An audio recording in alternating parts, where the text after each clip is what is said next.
Sithetha uqhawulo lomtshato ke ngoku ngokwasemoyeni, spiritual divorce, ngale ndlela uThixo ayifuna ngayo, ngokuba ikhona le divorce uThixo ayifunayo, yidivorce eyenziwa ngokwasemoyeni. Ngokuba kaloku silapha emhlabeni nje sizifaka kwizivumelwano ngezivumelwano. Uqhawulo mtshato kukutsho ukuqhawulwa kwesivumelwano sabantu ababini okanye umntu kunye nomoya othile. Loo nto ke ngoku ifuna into okokubana yenziwe le divorce uThixo ukuze abe wonwabile ngaloo nto. Lena ke imeseji yanamhlanje yimeseji etywiniweyo, ithetha uba ke i-coded, inabanikazi bayo abazawuyiva. Abanye abantu soze bayive ngenxa yento okokubana ayiyo yabo, abo ingeyabo ngosuku nangexesha abazawuyifumana ngalo izawubanceda ekuphileni kwabo, batsho bakwazi uba bakhululeke ezintweni ezibabophile okanye ezintweni abangene kuzo bengaqondi, bengenalwazi. Yiloo nto sisitsho nezibhalo ngencwadi kaJoel into yokokubana abantu bakaJehova, abantu bakaThixo wam, bayafa ngenxa yokuswela ulwazi. UThixo akathandi ke into okokubana abantu bakhe bafe. Yiloo nto ufuna ulwazi lakhe uThixo laziswe ebantwini ukuze abantu baguquke endleleni zobumnyama, bayibone inyaniso, bayazi inyaniso, ngokuba uThixo uthanda uba bangabonke abantu bafikelele ekuyazini inyaniso ngaye uThixo kunye nonyana wakhe kunye nomoya wakhe kunye nobukumkani bakhe.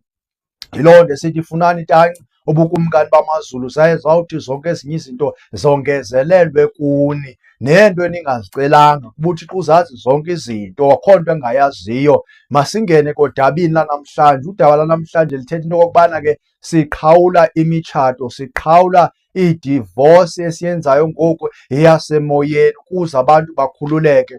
Ngamaxesha amanintsi uSathane ufuna ukufaka abantu ezivumelwaneni kunye naye. Njengangoku ndithetha nawe ndikwi-social media, nawe ukwi-social media. I-social media le sikuyo mna nawe yinto ebizwa ngento yobana yiwebsite. Iwebsite ke isuka nakwigama elithi spider web, ethetha intambo yesigcawugcawu, umzi wesigcawugcawu esibambisa ngawo amaxhoba aso, ukutya kwaso. Yile nto ke yenziwe le intanethi, yenzele into okokubana ize umsebenzi wayo ithini, ithathe abantu abanintsi esihogweni. Ngumnatha lo kaSathane woba alobe abantu abalobele entwenini, esihogweni.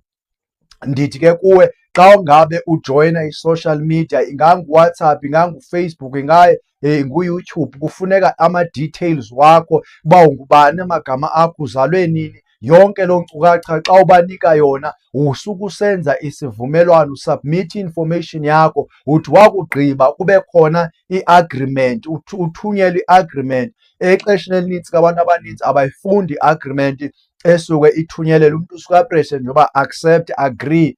Xa esenza loo nto umntu ungena kwisivumelwano ke. Eso sivumelwano asenzeki nje kuphela phi enyameni, kodwa senzeka nasemoyeni. Senzeka into okokubana amadimoni xa esiza kuwe noSathane xa esiza kuwe ufuna ukuthetha nawe ngokwesivumelwano, ngokuba uyazikhavarisha naye because ulungiselela ixesha elizayo lomgwebo, into okokubana angabi natyala ngakuwe, wena ube netyala ngakuye. Yiloo nto kufuna uyiqonde le nto, into okokubana uThixo uyayifuna kakhulu into yobana siqhawule izivumelwano nabantu abathile kunye noomoya abathile, ngenxa yento okokubana ezivumelwaneni kuba khona ukuthi ke ngoku umntu afumaniseke into yokubana ungene esivumelwaneni akasazazi uba uzawuphuma kanjani, so funeka afune uncedo. Yiloo nto xa kuthiwa umntu xa ufuna uba makaye kwi-divorce court, kube khona i-court, kube khona amangqina wento yokubana ngoku lo mntu uyadivosa, kube khona umthetho odlala indima ukuncedisana nomntu ofuna ukuphuma phi esivumelwaneni azifakwe kuso yena.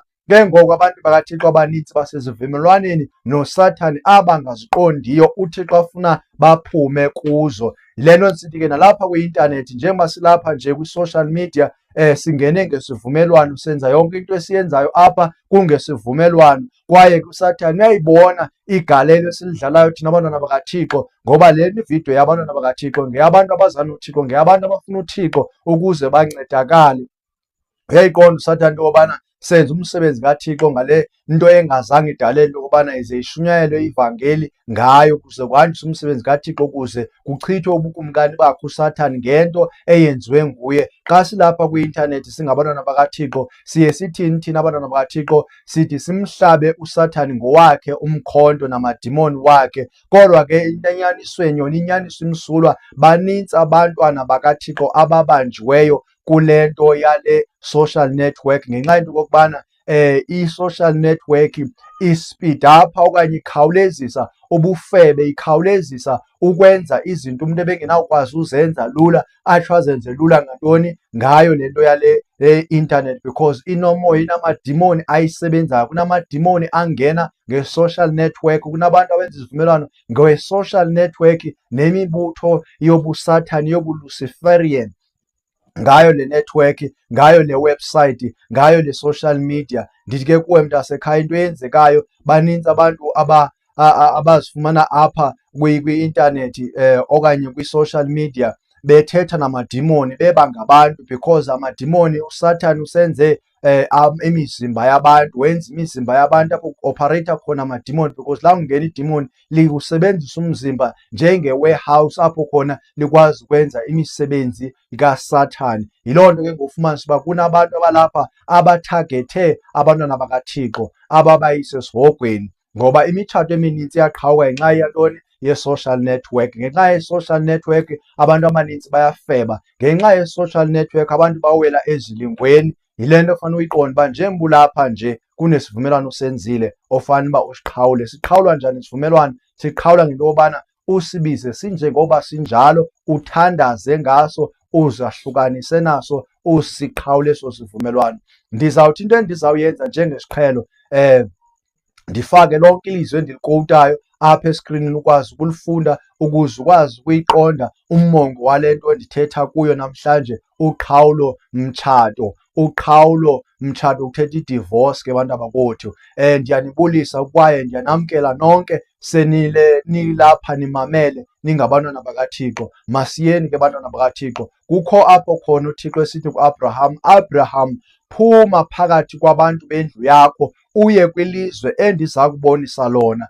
Wayenzela uba uThixo uAbraham adivorse ifemeli yakhe kunye nabo bonke abantu bakowabo abanqula oothixo abangabanye uThixo, ingenguye lo Thixo. Efuna uba uAbraham abe ngcwele, ahlambuluke, angabikho phakathi kwabathixo, afunde ngoThixo okuphezu kwako konke ukuphila, abe sisizwe, ukuba wayefuna ukumenza isizwe. Le nto wamenza isizwe sithi ndinguThixo kaAbraham, ndinguThixo kaIsaac, ndinguThixo kaIsrael. Le yinzalo kaAbraham. uAbraham nenzalo yakhe sisivumelwano, ngumtshato kaAbraham noThixo, ngumtshato koonyana bakaAbraham nesizukulwana sikaAbraham kunye noThixo. Ngenxa yento okokubana umntu xa ekhonza uThixo usuke endele kuloo Thixo, etshatele kuloo Thixo. Lowo Thixo usuke eyindoda yakhe lowo mntu. UThixo ke uyindoda yethu, noba uyindoda noba uyinkosikazi, kodwa xa umkhonza uThixo uba nesivumelwano ongenayo kuso eso sivumelwano, abe yindoda yakho. Lithi ilizwi,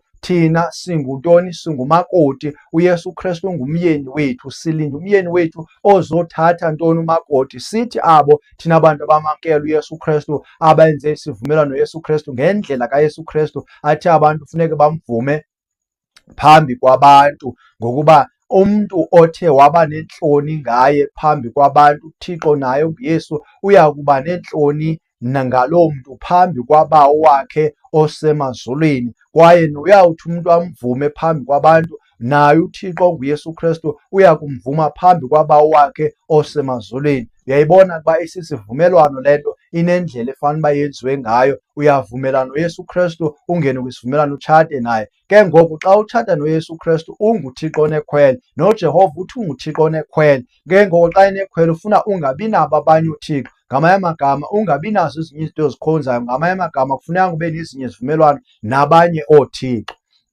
Le nto ke yenzekile ke bantu abasekhaya into yobana kufumaniseke uba funeka uqhawule imitshato yabantwana bakwaIsrayeli, ngenxa yento yobana abantwana bakwaIsrayeli kukho ezincwadi zimbini, andiqinisekanga uba yeyiphi kanye kanye, kodwa le nto ifumaneka kwincwadi kaNehemiya okanye kwincwadi kaEzra. Ezi ncwadi kulapho khona kuthethwa ngabathinjwa nokubuya kwabathinjwa ekuthinjweni abantwana baka-Israyeli, usapho luka-Israyeli, inzala ka-Israyeli. Bathe sebehambile baye eluthinjweni bahlala iminyaka emininzi.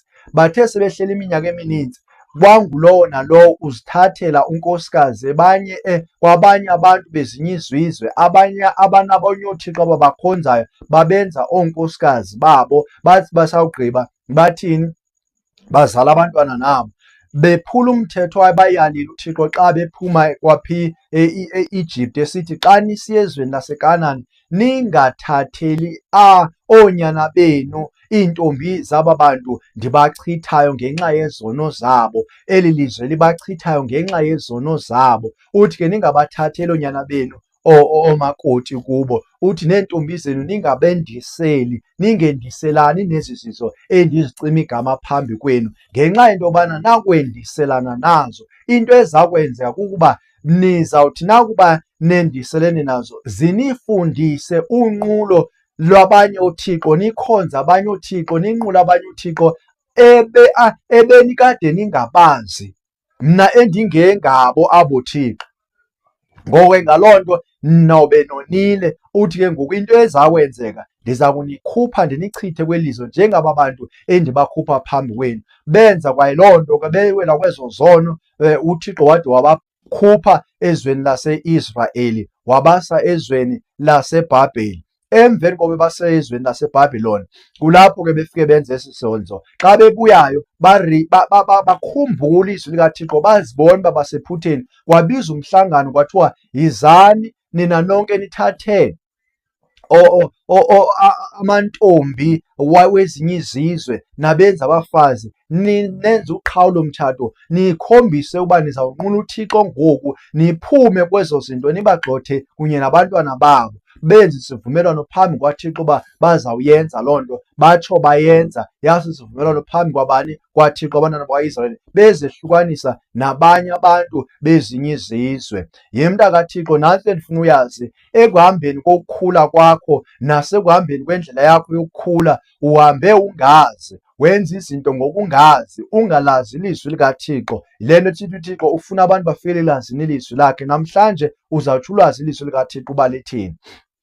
Ke ngoku into eyenzekayo, umntu xa esukuba ethi abe nonkosikazi wesinye isizwe, uthi xa etshata nalo nkosikazi atshate noothixo balo nkosikazi wakhe. Okanye intombi xa isukuyotshata iyotshata umntu okhonza abanye oothixo, ufike athini? Atshate noothixo bakhe. Yiloo nto kwincwadi kaNaomi kusithiwa phayana oothixo bakho uyaba ngoothixo bam. Ngamanye amagama, njebeyowenda nje lo mama unantsika umakoti walo mama uNaomi, wayewendela hayi koonyana bakhe kuphela kodwa nakoothixo bakhona. Yile nto sithi uThixo unekhwele. Exesheni elinintsi uThixo xa ithetha le nto uyithetha amenze uIsrayeli njengentombazana. Oholibha xa ebabiza kwiincwadi zabaprofeti athi, ndadlula kuwe usesegazini, ndakunxibisa, ndakufaka inantsika umsesane womtshato, wangowam. Uthe wakugqiba uba mhle ubuhle bakho, wahamba ngabo wayofeba ngabo kwezinye izizwe. Ezinye izizwe njengoba abanye amakrexe nje okanye abathengisa ngomzimba kubhatalwa bona, ngoku wena nguwena obhatala bona. Loo nto ke ngoku yenza ntoni ke ngoku? Yenza into yokokubana uandastende uba uThixo xa enabantu bakhe, abo bantu bakhe utshata nabo, ungena kwisivumelwano babe ngabakhe, abe ngowabo, kube seso sivumelwano. Nomntu ke othi ajoyine abantu bakwaIsrayeli okanye ajoyine abantwana bakaThixo, uye ajoyine ntoni? UThixo wabo. Kodwa akufunekanga abantwana bakaThixo bajoyine kowabanye oothixo kuba yena unguThixo onekhwele. So ke ngalo lonke ixesha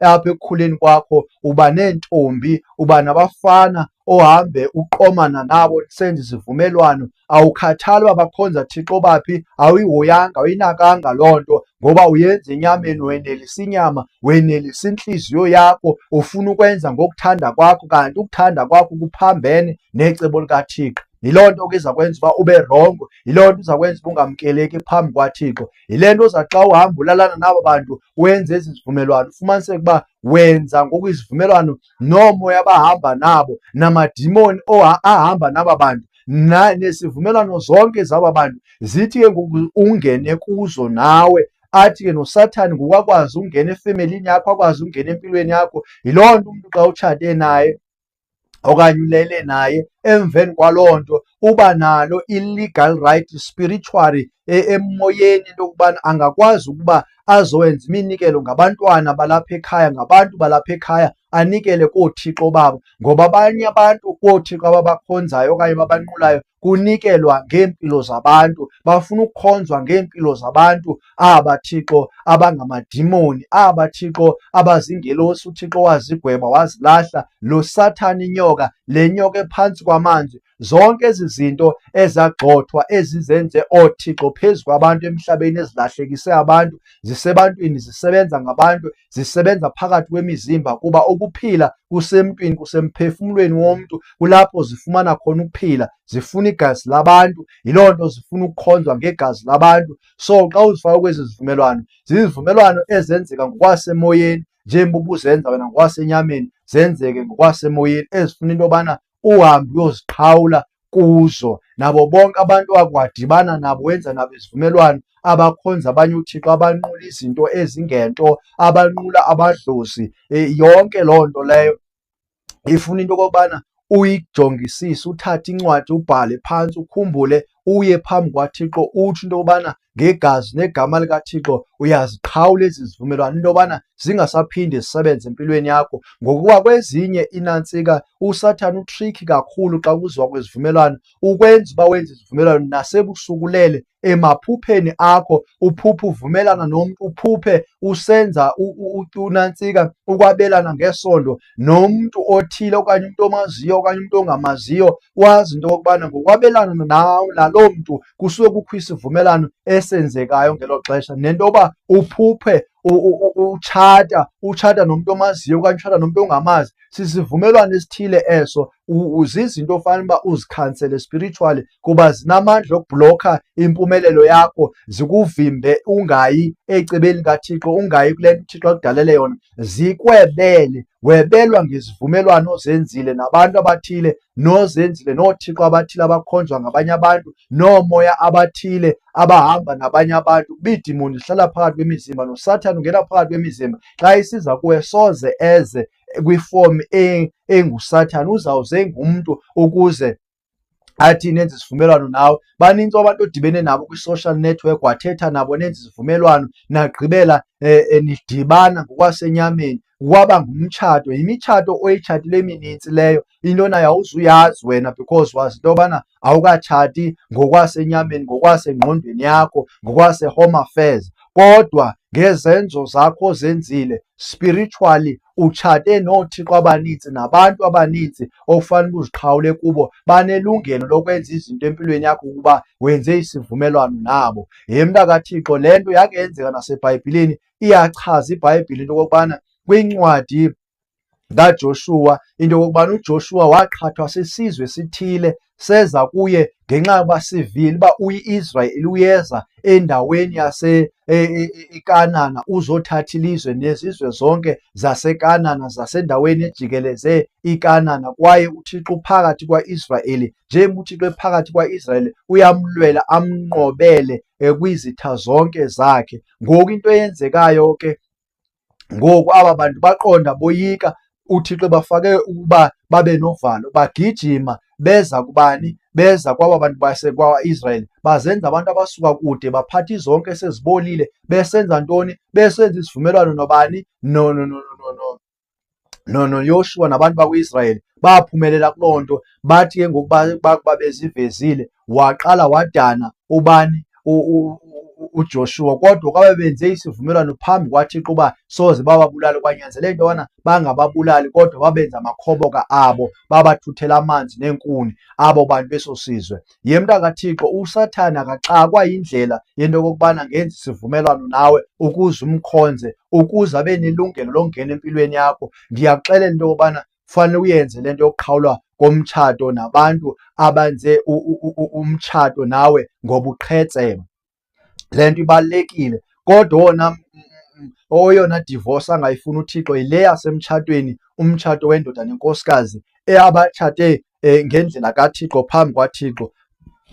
Akayifuni loo nto uThixo. Eyona nto ayifunayo, ufuna into okokubana udivorce nabanye ooThixo, kodwa ube ngumntu otshata noThixo wakho. Isivumelwano senzile kunye nomakoti wobutsha bakho usigcine, isivumelwano osenzile noThixo usigcine. YemntakaThixo, ndiyathemba into yobana njengoba somamele kule vidiyo uzawuncedakala ezintweni obungazazi. Uthatha nje ilisti ubize yonke into ngale ndlela iyo. Uba umntu uyamkhumbula umbiza ngegama lakhe, utsho into okokubana uyamdivosa egameni nasegazini kaThixo, umdivosa spiritually, wenze into yobana ukhathe zonke ii-ties nohlobo olunjalo labantu. YemntakaThixo, uyakuthanda uThixo, yile nto efuna uba wazi izinto ezinjengezi, uve izinto ezinjengezi. Wena ungacingela into yobana unoThixo omnye kanti unoothixo abaninzi ngenxa yezivumelwano zabantu abasecaleni kwakho, abantu owenze izivumelwano nabo, abantu obenobudlelwane nabo, abantu onabantwana nabo.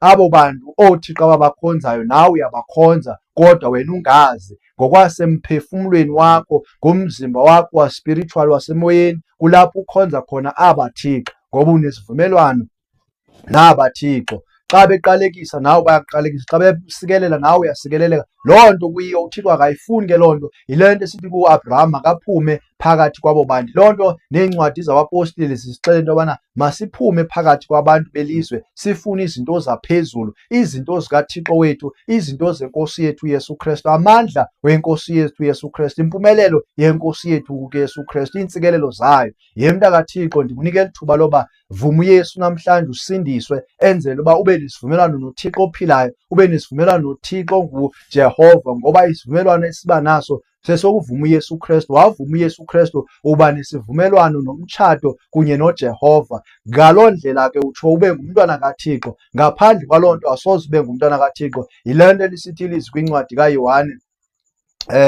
Yohane 1 uvesi ngu-2 or ngu-9, lithi ke bonke abamamkelayo wabanika igunya loba babe ngabantwana bakhe. Ubani uThixo? Abamkela bani? uYesu Kristu. YemntakaThixo, ukuze nazi into yokubana kwangokunjalo, ngokuguquka komoni oyedwa, kuba khona uvuyo olusemazulwini ngaphezu kwamalungisa angama-99 amalungisa angaswele nguquko. Loo nto ke ithini ke? Ngokuguquka kwakho ezonweni zakho nokuvuma kwakho uYesu Kristu, wenza kube khona uvuyo kuThixo emazulwini kunye neengelosi zakhe, noYesu Kristu avuye ngempilo yakho. Ndithi thatha uYesu Kristu usindiswe kusukela namhlanje, ukuze ube nesivumelwano, ukuze utshate, ukuze ulinde umyeni onguYesu Kristu esimlinde sisonke silibandla singabantwana bakaThixo. Ndithi ke ngoku ubuthathe esi sigqibo nje, makube kuhle kuwe nendlu yakho, izinto zikuhambele kakuhle, kube mhlophe, kube chosi, kube yele, ngoku ide ibe ngunaphakade. Amen.